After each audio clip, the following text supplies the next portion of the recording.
18वीं लोकसभा के पहले संसद सत्र में दोनों पक्षों में काफी घमासान देखने मिल रहा है। एक तरफ एनडीए सरकार तो दूसरी तरफ विपक्ष।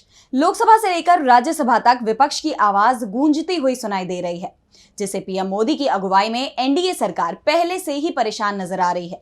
और अब सोमवार को भी विपक्ष ने हल्ला बोलने की पूरी तैयारी कर ली है।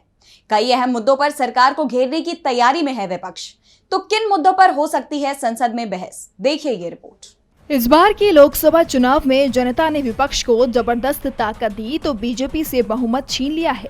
सहयोगियों के साथ जरूर वो साधारण बहुमत हासिल करने में कामयाब रही, लेकिन इस बार मोदी सरकार कमजोर दिखाई दे रही है।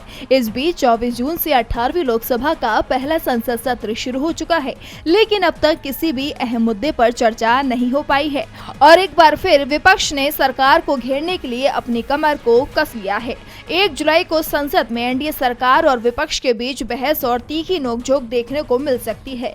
1 जुलाई को संसद की बैठक में नीट, अग्निपथ योजना, महंगाई जैसे मुद्दे पर विपक्ष ने मोदी सरकार को घेरने की रणनीति तैयार की है। हालांकि विपक्ष शुक्रवार को नीट मुद्दे पर चर्चा चाहता था, लेकिन सरकार ने चर्चा नहीं होने दी और लोकसभा की कार्रवाई को बिना चर्चा के ही स्थगित करा दिया था। लोकसभा में नेता प्रतिपक्ष राहुल गांधी ने नीट यूजी मुद्दे को उठाया था और एक बार फिर वो इस मुद्दे को उठाने के लिए तैयार हैं। इस बीच खबर है कि सुबह इंडिया गठबंधन के नेताओं की बैठक होगी, जिसमें सरकार के खिलाफ रणनीति तैयार की जाएगी। इंडिया गठबंधन की कोशिश है कि सरकार को सदन के अंदर घेरा जाए और जवाब देने के लिए मजबूर किया जाए। तो दूसरी तरफ एनडीए सरकार एक बार फिर से नीट और अग्निपथ जैसे मुद्दों पर चर्चा से बचने की कोशिश करती दिखाई दे रही है। ऐसे में संकेत इस बात के भी है कि सत्ता पक्ष के सदस्य ही हंगामा कर संसद की कार्रवाई को ठप करा सकते हैं, लेकिन ये तय है कि इस बार विपक्ष की मजबूत ताकत के आगे एनडीए सरकार की सदन में नहीं चल पाएगी।